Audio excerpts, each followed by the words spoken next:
Osteoporose rammer hver tredje kvinde og hver femte mand her i Danmark.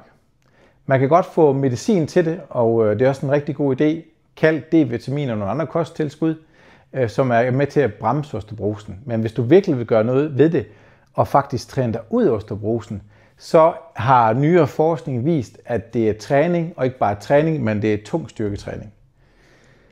Så hvis du udvider din osteoporose og gør noget ved det, få en bedre hverdag, undgå sådan livsændrende brud, som kan være for nogen helt fatalt, og man ikke kommer op af en kørestol igen, hvis man får et brud i ryggen, så skal du træne. Kom ned og træn hos mig. Der foregår forløb på den måde, at du træner 2 gange om ugen, hvor vi laver ganske få løft. Vi laver 3-4 øvelser med vægtstangen, hvor vi til at starter med helt stille og rolig tekniktræning, simpelthen med et kosteskaft. Stille og roligt bevæger sig op til noget, der vejer lidt mere, og til sidst får vi fat i den store vægtstang. Der er afsat en halv time 2 gange om ugen.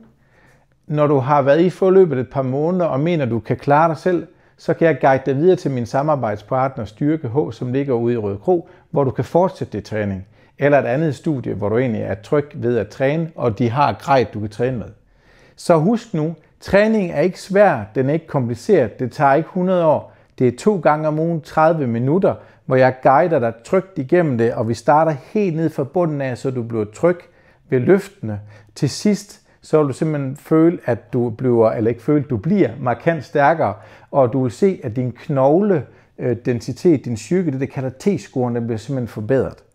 Der går nogle måneder, hvor vi lige skal op i vægt, men så vil du simpelthen se på din næste DEXA-scanner, som man typisk får hver andet år, at du har klare forbedringer, og du kan allerede mærke efter få uger, en enkelt måned til landet, at du også bliver klart stærkere og har mere overskud.